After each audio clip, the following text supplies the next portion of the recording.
ये इस्लामाबाद की एक सर्द शाम थी। एक मगरबी सफारतकार के ड्राइंग रूम में मुझसे ऐसा सवाल पूछा गया कि सर्द मौसम में मुझे माथे पर पसीना महसूस होने लगा। इस महदूद सी महफिल में तीन सियासतदान, तीन मुख्तलिफ ममालिक के सफारतकार और ये खाकसार मौजूद था। एक यूरोपी मुल्क के सफ़ीर ने मुझे पूछा कि अगर पाकिस्तान डिफ़ॉल्ट कर गया तो मार्शल लॉ लग सकता है या नहीं। मैंने इस ख़तरनाक सवाल का जवाब देने की बजाय चेहरे पर मुस्कुराहट सजाई और अपने बाएं तरफ बैठे हुए वज़ीर दिफ़ा ख्वाजा मोहम्मद आसिफ को मुखातिब करते हुए कहा कि इस सवाल का जवाब तो आपको देना चाहिए। वज़ीर दिफ़ा ने मेरी इस गुस्ताखी पर कमाल सब्र व तहम्मुल का मुज़ाहरा किया और सफ़ीर साहब को एक तफसीली जवाब दिया, जिसका खुलासा ये था कि ना तो पाकिस्तान डिफ़ॉल्ट करेगा और ना मार्शल लॉ लगेगा और नए आर्मी चीफ की तकर्री के बाद मामलात बेहतर हो जाएंगे। वज़ीर दिफ़ा से बार बार पूछा जा रहा था कि अगला आर्मी चीफ कौन होगा और वो बार बार एक ही जवाब दे रहे थे कि बस चंद दिनों में फैसला हो जाएगा। एक घात सफारतकार मुझे खींचकर कोने में ले गया और पूछा, क्या आप अपने वज़ीर दिफ़ा के इस दावे पर यकीन करने के लिए तैयार हैं कि पाकिस्तान डिफ़ॉल्ट नहीं करेगा? मैंने उसे बताया कि वज़ीर दिफ़ा वही कह रहा है जो वज़ीर ख़जाना इसहाक डार भी कह चुके हैं। मैंने जान छुड़ाने के लिए कहा कि मैं माहिर मुआशियात नहीं हूँ। सफारतकार ने बड़ी संजीदगी से कहा कि कुछ दिन कबल आपकी मौजूदगी में एक अहम शख्सियत ने मार्शल लॉ की बातें क्यों की। मैंने जवाब में कहा कि पाकिस्तान की तारीख में 4 एलानिया मार्शल लॉ लग चुके हैं, लिहाजा जब मार्शल लॉ नहीं होता तो हम गैर एलानिया मार्शल लॉ को कोसते रहते हैं।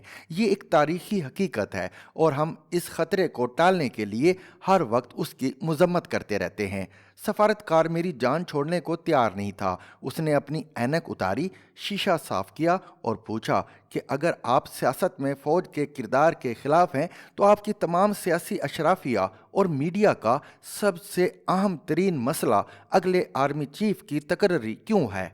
आर्मी चीफ तो सेक्रेटरी दिफा को जवाबदेह होता है, लेकिन पाकिस्तान में आर्मी चीफ का ओहदा सदर और वजीर आजम से भी ज़्यादा ताकतवर नज़र आता है। ऐसा लगता है कि किसी आर्मी चीफ की नहीं बल्कि फील्ड मार्शल की तकर्री होने वाली है। मेरी नज़रें झुक चुकी थीं। बात तो सच थी, लेकिन बात थी रुसवाई की। इससे ज़्यादा रुसवाई क्या होगी कि हफ्ते की शाम पाकिस्तान के वज़ीर ख़ारजा बिलावल भुट्टो ज़रदारी ने एक प्रेस कॉन्फ्रेंस की और सदर ममलकत आरिफ अलवी को मुतनब्बे किया कि अगर आपने आर्मी चीफ की तैनाती में गड़बड़ की तो फिर नतीजा भुगतने के लिए तैयार हो जाएं। हम पाकिस्तानियों को तो एक दूसरे को धमकियां और गालियां सुनने की आदत पड़ चुकी है, लेकिन जब कोई वज़ीर ख़ारजा अपने ही मुल्क की अफवाज के सुप्रीम कमांडर और सदर ममलकत को तड़ी लगाता है तो सारी दुनिया के कान खड़े हो जाते हैं। इस तड़ी के कुछ देर बाद मैंने हुकूमत की एक अहम शख्सियत से पूछा कि वज़ीर ख़जाना इसहाक डार ने जुमे को सदर ममलकत से मुलाकात की और ये तासुर मिला कि सब मामलात ठीक हैं और सदर को आर्मी चीफ की तकर्री के लिए जो भी नाम भेजा जाएगा उस पर सदर की तरफ से कोई एतराज़ नहीं किया जाएगा। लेकिन अगले ही रोज़ वज़ीर ख़ारजा ने सदर को धमकियां क्यों दी? जवाब मिला कि सदर साहब अपने आइनी ओहदे के तकाज़ों को बालाए ताक रखते हुए आर्मी चीफ की तकर्री पर हुकूमत और इमरान के दरमियान इत्तफाक राय की कोशिशों में मसरूफ़ थे। इस दौरान वज़ीर आला पंजाब चौधरी परवेज़ इलाही ने भी इमरान खान को मशवरा दिया कि नया आर्मी चीफ मुकर्रर करने की बजाय जनरल कमर जावेद बाजवा को कुछ अरसे के लिए तोसी दिलवाने की कोशिश की जाए और मार्च या अप्रैल 2023 में नए इंतखाबात के बाद नई हुकूमत नए आर्मी चीफ का तकर्रर करे।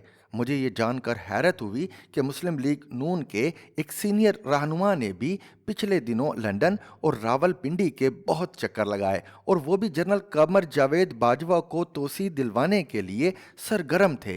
गौर तलब नुक्ता ये था कि ISPR की तरफ से वाजे किया जा चुका था कि जनरल बाजवा इन दिनों अलविदाई मुलाकातें कर रहे हैं, लेकिन दूसरी तरफ मुस्लिम लीग नून और तहरीक इंसाफ के अंदर से उन्हें तोसी दिलाने की कोशिश भी हो रही थी। वज़ीर ख़ारजा की प्रेस कॉन्फ्रेंस दरअसल इस कोशिश को मुस्तरद करने का ऐलान था। वज़ीर ख़ारजा की प्रेस कॉन्फ्रेंस के साथ ही इमरान खान का ये ऐलान सामने आ गया वो 26 नवंबर को रावलपिंडी में खिताब करेंगे और आइंदा का लाहे अमल देंगे। इमरान खान की तरफ से 26 नवंबर की तारीख का ऐलान साफ बता रहा है कि उनकी सियासत का महवर भी अपनी मर्जी के आर्मी चीफ की तकर्री या नए आर्मी चीफ पर दबाव डालना है। इमरान खान इस गलत फहमी से निकल आएँ कि वो पाकिस्तान के सबसे पॉपुलर लीडर हैं। नया आर्मी चीफ उनसे डिक्टेशन लेने पर मजबूर हो जाएगा। उन्होंने जिस एंटी अमेरिका और एंटी एस्टेब्लिशमेंट बयानिए पर पिछले कुछ ज़िमनी इंतखाबात में कामयाबी हासिल की, उस बयानिए का जनाजा उन्होंने खुद निकाल दिया है। पहले तो फाइनेंशियल टाइम्स से इंटरव्यू में उन्होंने अमेरिका के साथ अच्छे ताल्लुकात की ख्वाहिश का इजहार करके अपने कई मद्दाहों को मायूस किया और फिर 19 नवंबर के खिताब में कहा कि अगर इस्टेब्लिशमेंट ने उनके खिलाफ साजिश नहीं भी की तो दो ख़ानदानों को दोबारा इक़्तिदार में आने से क्यों नहीं रोका। दूसरे अल्फाज में इमरान खान की फ़ौज से लड़ाई की वजह सिर्फ ये है कि उसने तहरीक अदम एतमाद को नाकाम क्यों नहीं बनाया, जिन्हें मीर जाफ़र कहा, जिन पर गद्दारी का इल्ज़ाम लगाया और लफ्ज़ न्यूट्रल को गाली बनाया। अब उनसे दोबारा मोहब्बत की पींगे डालने की कोशिश इमरान की सियासी कज फहमी के सिवा कुछ नहीं। अगर वो इतने ही पॉपुलर थे तो कबल अज वक्त इंतखाबात क्यों ना करा सके, ना फौरी इलेक्शन करा सके, ना अपनी मर्जी का आर्मी चीफ लगवा सके, ना चीफ इलेक्शन कमिश्नर से इस्तीफ़ा ले सके और ना अपने पर कातलाना हमले में मर्जी की FIR दर्ज करा सके। आखिर में तोशा खाना स्कैंडल के गर्दाब से निकलने के लिए हाथ पांव मार रहे हैं। हुकूमत की हालत भी कुछ मुख्तलिफ नहीं।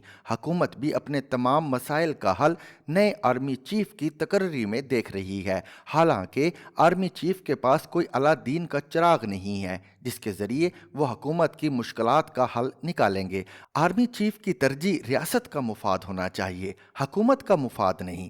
रियासत का मुफाद आइन की बालादस्ती में है। नया आर्मी चीफ अपने कौल व फेल से ये साबित कर दे कि वो पाकिस्तान के आइन के ताबे है और आइन से ज़्यादा ताकतवर नहीं, तो पाकिस्तान के आधे मसाइल हल हो जाएंगे। To watch and listen to more informative videos and Urdu, English columns, subscribe to our YouTube channel. Zigzag News explores literature.